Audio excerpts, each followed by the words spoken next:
Sable, the head athletic trainer. Bill Ferran. We're peeking over the head of D. Wade right now in front of Bayside, a little further back than what I was indicating before. But there he is, number 3 for number 3. And there's the man that gets him ready, leading a great medical staff. Jay Sable, one of those guys who kind of hides back, doesn't want any accolade whatsoever. My kind of guy, though. Jay Sable is a fun character, but takes his job seriously. Worked for so long behind one of the great trainers, the original trainer of this team, head athletic trainer, also a 1968 graduate of Bowling Green State University. Wow. Yes, Mr. Ron Culp.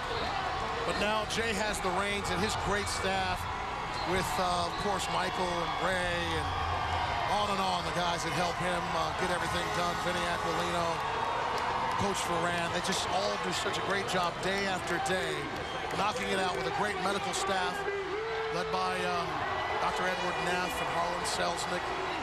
Got the team dentist, Mike Robinson, looking at me over there now.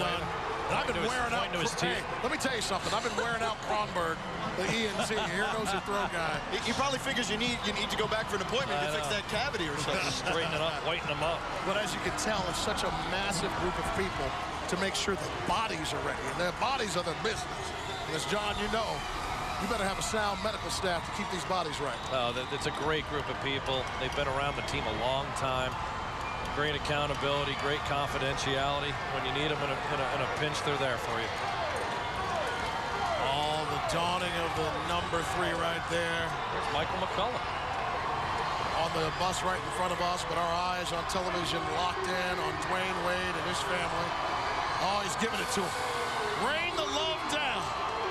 Right before every game, he does the same thing, doesn't he? So bus number 8 making its way with D. Wade and Mario Chalmers and Heat legend Tim Hardaway. Our buddy Tony Fiorentino in there. The great Bob McAdoo. Also the director of sports media relations, Rob Wilson, who apparently does not believe in sleep during the regular season. We will get off a flight at 3 a.m. and at 6 a.m. we get all our game notes. You think head coaches are sick puppies like Greg Popovich said. You run a sports media relation office. You better have a sick puppy just like Rob Wilson. There he is on the left next to Dwayne Wade. So I'm going to tell you what, our vice president of that department, Tim Donovan, has a bulldog along his side, and Rob Wilson getting it done. Dwayne Wade, it's so important to him that he has this 3rd title. Because, and he said it before, that first title, it was for Zoe. That 2nd title was to legitimize all the greatness of LeBron James. But he said, this 3rd title's for me. I'm number 3. Get a greedy. The Father, the Son, and the Wade spirit on that one, baby. It's so appropriate, so right. It's the symmetrical nature of it all. It's so appropriate, John, for Dwayne. Yeah, I'm so happy for him. And he had to battle that bruised knee the entire playoff. People doubted him again, and it seemed like always when people doubt him the most, he steps up the biggest. He had some big games, particularly in that final series, where he was able to score and be explosive, get on top of the rim and slash, get the mid-range game going and keep that defense honest and do much more than that. And all year long, he and LeBron continue to play their 2-man game and put on some of the finest aerial shows on the fast break with their lobs back and forth that I've ever seen. You know, Jax, we've seen this from Dwayne throughout the years. This year, obviously, he seemed a little more banged up than in previous years. But last year, he toughed through another knee injury on the left side, averaged 23 points a game in the postseason last year on the way to a championship. We've seen it even in 06, you know, up and down a little bit. He had some injuries, and they got a championship there. Even the year before that, when they lost in the Eastern Conference Finals in 05, people remember a serious rib injury that kept them out of one game, in Game 6 in Detroit, and came back in Game 7 with a yeoman-like effort. That's just been what Dwayne Wade is to this franchise. No matter what the stakes are, he's always going to be out there when it matters most. And that has manifested itself into 3 championships. And number 3 is with our coach, Tony Fiorentino. Ready? Thanks, Jax. I'm here with 3, formerly known as D. Wade. What's it like for you? 3 championships, 3 parades. Your thoughts, your feelings? Well, it's humbling. You know, it's very humbling to be here. I envisioned a lot of things. I can't say I envisioned this. You know, like I said, this was this parade down Biscayne Boulevard was once a vision by Coach Riley, and now we've taken this ride 3 times. So, you know, it's special. Got to be extra special for you to have your mom, your 2 sons, your sister, the rest of your family here. It is. It's very special to share with the ones who support you. Our fans support us.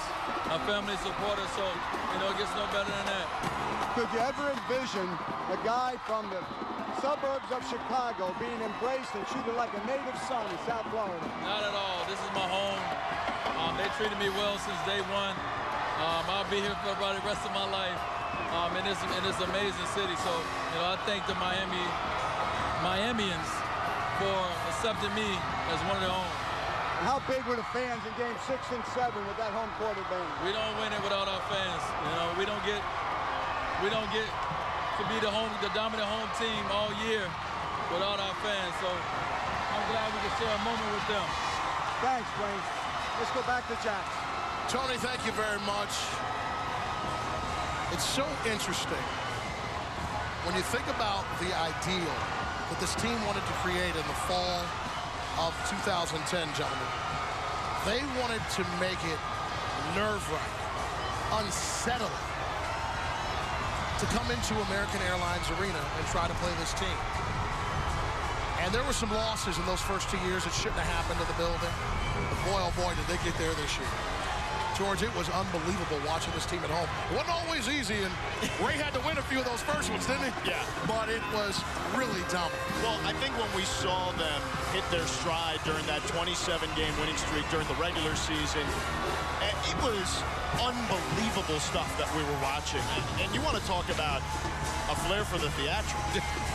As you mentioned, Ray bailed them out in a couple of those games, hit some big shots. Denver, Milwaukee, Sacramento. Cleveland. Yeah, exactly. Sacramento went to a couple overtimes. San Antonio. Yeah. And so there were a number of games, but none to me more than that Cleveland game. You were there.